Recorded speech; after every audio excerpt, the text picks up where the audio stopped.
Pedro, André, sejam bem-vindos. E a minha pergunta para vocês, para começar nosso papo, é: o brasileiro lê muito ou lê pouco? Pedro. Lê quase nada, né? Lê quase nada. E nós estamos, assim, saiu uma pesquisa na semana passada, né? Uma pesquisa muito recente, mostrando que de 2015 para cá, a gente sempre teve uma pirâmide em que, não é bem a pirâmide, mas uma proporção em que havia mais leitores do que não leitores. Então, tem uns aspectos que consideram as pessoas leitores, ter lido tanto por tanto tempo, né? Por 3 meses, alguma coisa assim. E, pela primeira vez, sempre o dado era em torno de 54% a 56% de leitores. E esse dado recente coloca abaixo de 46%. Ou seja, de 2015 para cá foi uma desidratação no número de leitores. Eu sempre acho, né, trabalho nesse mercado há 31 anos, vai fazer 32 daqui a pouco, que esse dado é superestimado. Nós temos um dos dados desse relatório é de que o número de livros lidos por pessoa, né, per capita, é de 2,1, 2,4 livros por ano, por habitante. Me parece subestimado. Baseado na minha experiência. Parece o quê? Subestimado? Subestimado. Desculpa, superestimado. Por quê? Se a gente tirar os livros obrigatórios dessa lista, aí isso vai para menos de 1%. Né? Os livros obrigatórios são os livros, obviamente, os estudantis, né? São aqueles que são consumidos e comprados pelo governo, comprados pelo governo, consumidos pelos alunos, né? Pela rede pública, são obrigatórios, ninguém garante que leram efetivamente e não foram escolhidos. E também aqueles que são de origem mais de fé, que não são, vamos dizer assim, não são literatura no sentido de arte, né? Arte ou entretenimento. Então, eu acho que os dados ainda são ruins, mas André também tem para falar. Eu prefiro sempre ser um pouco mais otimista, se ainda é possível, mas, por outro lado, a gente tem um público crescente de jovens lendo, né? A gente percebe isso nas bienais, percebe isso no movimento das listas de mais vendidos com livros direcionados para esse público. Então, assim, se você tem um jovem lendo hoje, daqui 10 anos é um novo leitor, né? Eu trabalho mais com livros adultos, então esse não é o meu público hoje, mas daqui 10 anos será o meu público. A gente também tem nessa mesma pesquisa, tinha algumas características de divisão de idades e de faixas etárias de leitores, e a gente percebe que o número de leitores vem se renovando. Então esse é um dado importante para nós também, né? Você tem mais leitores nascendo, ou seja, novos leitores, do que leitores morrendo. Então, a perspectiva é que ao longo do prazo isso cresça, apesar disso não ter acontecido nos últimos anos. Mas a tendência, a gente acredita que isso vai acontecer agora com esse movimento jovem lendo, né? Voltando para o livro impresso. E você consegue dizer o que é que os jovens estão lendo hoje? Olha, pelas listas de mais vendidos, a gente tem visto, e pelos movimentos de TikTok e redes sociais que influenciam os livros impressos, a gente tem visto um interesse maior por literatura, que é um pouco mais a área do Pedro até do que a minha, eu trabalho mais com não ficção. Literação se diz ficção. Literatura. Ficção, isso aí, ficção, são os termos comercial. No mercado. Você fala livro adulto porque ele trabalha muito com empreendedorismo, negócios. De negócios e tal. Ela ajuda também, né? Mas os livros de ficção são os mais procurados por esse público jovem.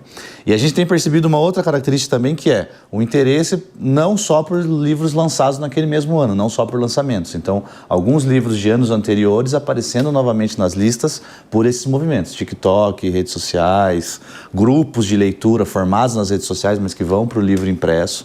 Então, isso é uma característica que nos anima, de certa forma, apesar dos números todos serem um pouco desanimadores. Isso é uma discussão muito interessante, porque há quem diga que a internet contribui para diminuir a leitura.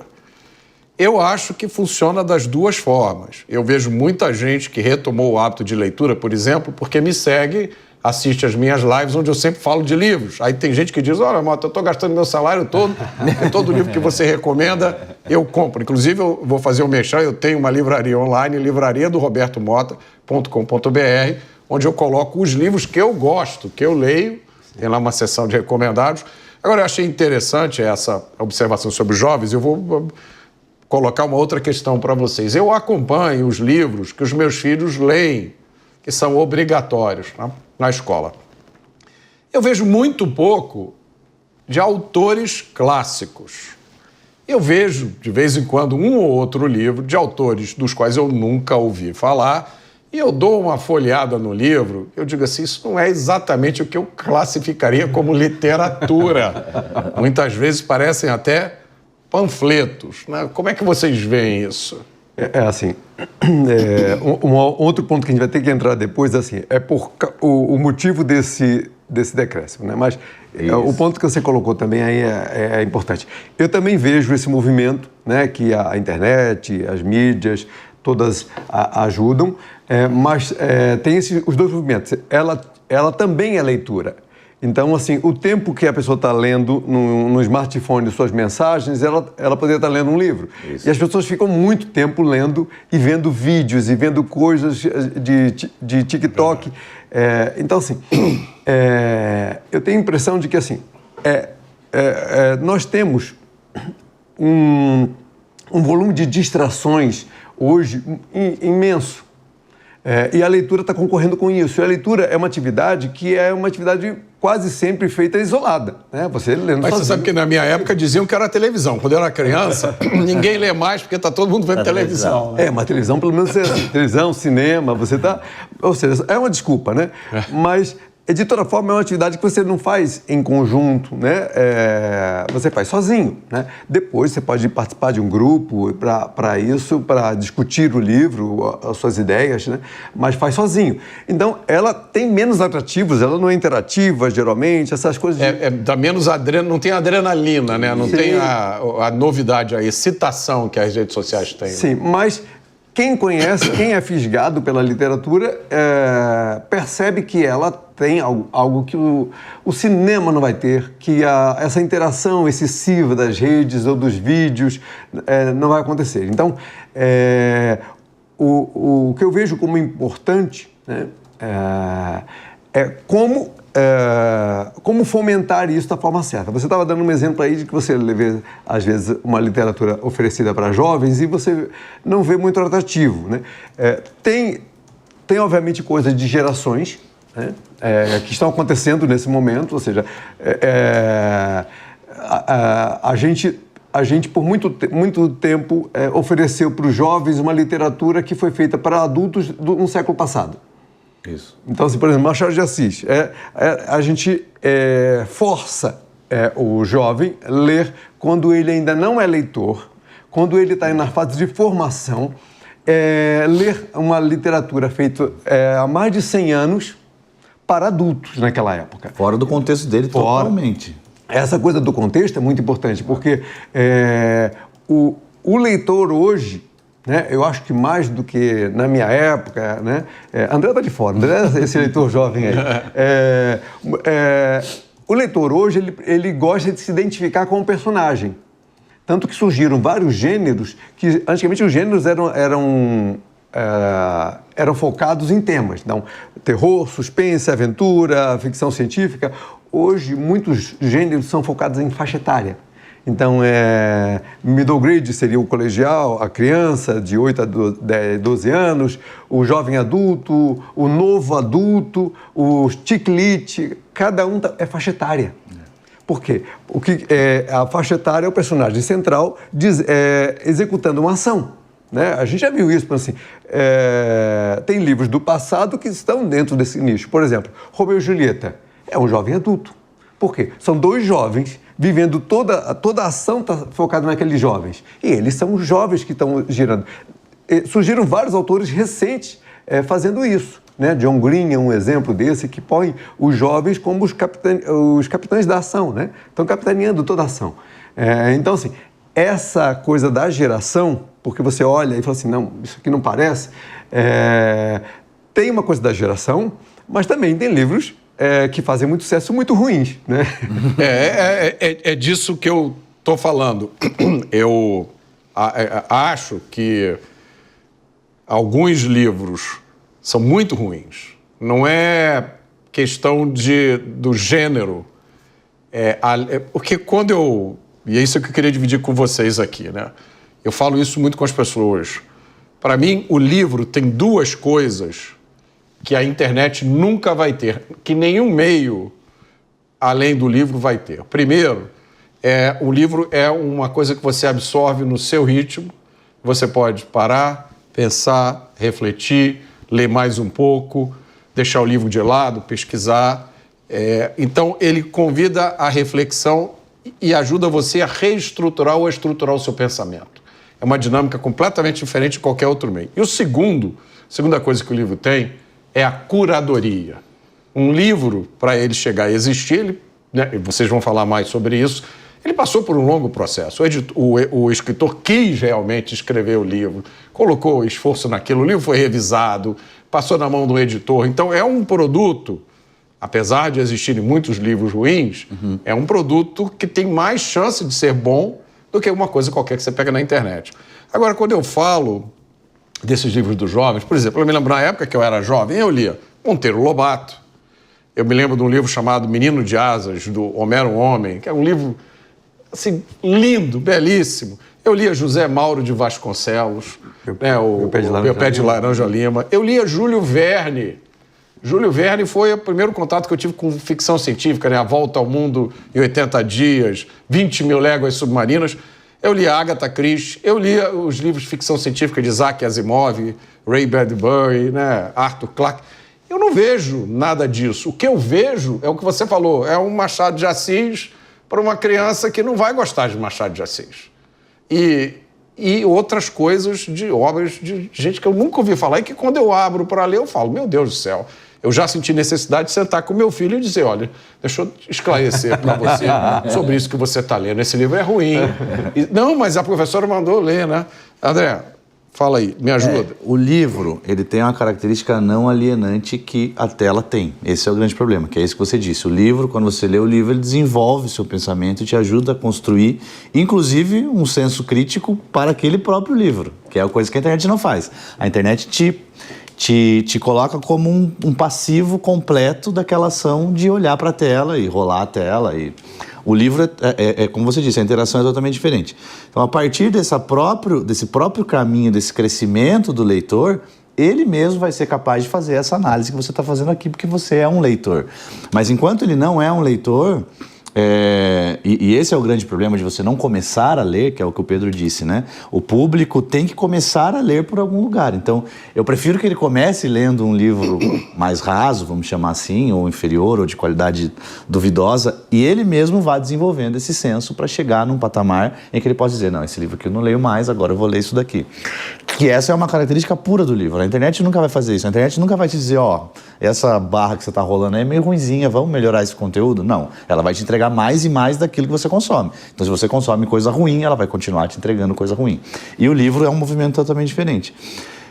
Então, eu acredito que é assim, eu prefiro que leia um ruim do que não leia nada, entendeu? Eu acho que é melhor começar a ler esse, e o próprio livro vai te ensinar a selecionar aquilo que é uma literatura de melhor qualidade, um conteúdo de melhor qualidade, e eu nem estou falando de alta literatura aqui, tá? Eu sou o defensor máximo da literatura comercial e do texto comercial, independente da ficção ou não ficção, não é disso que a gente está falando. Desde que seja um bom livro. Desde que seja um bom livro, que seja um conteúdo bem desenvolvido, que seja bem feito e que tenha uma característica dessa. Agora, eu acredito que, assim, até esses, é melhor ler isso do que não ler nada. Esse é o meu olhar. Sim.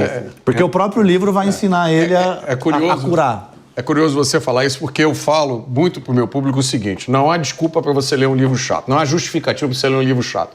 O mundo tem uma quantidade gigantesca de livros bons, então você não deve hesitar em concluir, esse livro é ruim. Esse livro é ruim, não vou continuar a ler, obrigado, vou passar para outro. Agora, agora eu vou para a minha curiosidade. Como é o trabalho de um editor? Vocês têm que ler muitos livros. Qual é o trabalho de vocês? Tudo que eu sei eu aprendi com ele, então pode falar primeiro.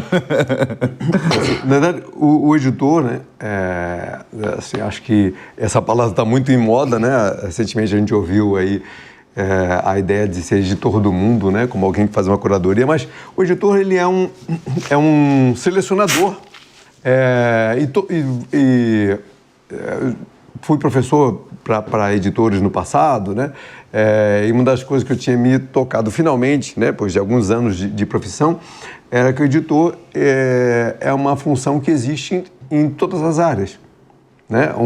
Um cozinheiro é um editor, né? Porque ele lê o público e ele tenta preparar aquilo que vai agradar o público, que vai gerar curiosidade, vai surpreender, mas vai, sobretudo, vai interessar, né? Então, o editor está sempre... as pessoas me perguntam a vida inteira assim, mas agora, nesse momento, o que você está procurando, né? Como se o livro tivesse uma fórmula, né? Então agora tá forte um livro sobre, sei lá, uma ficção, um suspense com uma pessoa num trabalho serviçal, né? Tem livros fazendo isso agora que dão um olhar curioso e essa pessoa é inteligente que desvenda o crime, por exemplo. Isso pode ser interessante, mas pode ser simplesmente um plágio, e um plágio mal feito, porque vai de quem faz, né? Então, assim, quando as pessoas me perguntam o que você está procurando, eu falo assim, eu nunca sei. Eu sei quando encontro, né? Quando você encontra e fala assim, nossa, brilhante, conseguiu reunir tantas coisas nesse trabalho, que aí é forma, conteúdo, né? Desenvolvimento, que você fala assim, nossa, achei alguma coisa... É impossível achar assim, eu quero algo absolutamente original.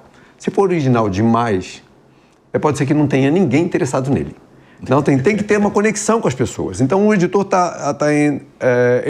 obviamente, cada editor tem uma cabeça com uma série de assuntos burilando ali, e dentro da experiência dele, por exemplo, assim, eu sou um editor que publica várias linhas, ficção e não ficção, especialmente, né? Mas muito mais ficção. Então, eu estou lidando com vários públicos e pensando naqueles públicos com quem a minha editora, né? Com os quais a minha editora lida, que eles estão buscando, o que chamou atenção. E tentando assim, se gostou de tal coisa, pode ser que tal coisa funcione. Por exemplo, dei um exemplo recente, na área de ficção, né? Eu publico trilhas de ficção há muito tempo.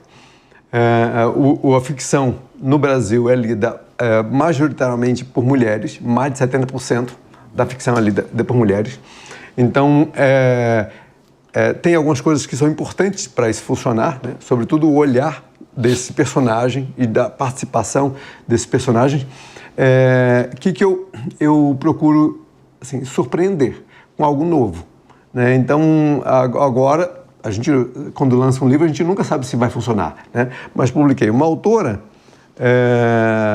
que escreveu um livro em que a personagem principal é uma cirurgiã e possivelmente, não vou dar spoilers, a que comete os crimes, né? Mas é um suspense psicológico, então as coisas não são muito simples, tem pontos de vista conflitantes, então... E funcionou. É uma autora brasileira? Não é brasileira, não é brasileira. É americana, é o Leslie Wolfe, né? A cirurgiã. E fez um estrondoso sucesso, né? E esse sucesso, assim, uma das coisas que eu acredito a isso é o fato de ter colocado um personagem altamente complexo, né? Mas não complexo em termos de difícil de entender, mas de coisas... De nuances. Numa posição que até então era majoritariamente masculina, né? Então é uma mulher cirurgiã, né? Ela não é a vítima ali, ela é a executora da ação. Então tem várias nuances aí que mexem com o movimento, né? Assim, porque se fosse assim 10 anos atrás, essa mulher seria a vítima de qualquer coisa que um homem faria, né? Então eu tenho a impressão de que essas coisas assim vão movimentando. Você entende o inconsciente coletivo que está gerando em cima disso? Tem a coisa do empoderamento, mas também tem coisa que assim, não precisa ser sempre boa, né? Claro. E foi um estrondoso sucesso para a gente esse ano. Mas então a gente fica tentando ler esses movimentos ao publicar. Então o editor faz basicamente isso, né? Do que recebe, né? E do que procura, vai tentando filtrar alguma coisa e, obviamente, sempre procurando qualidade, né?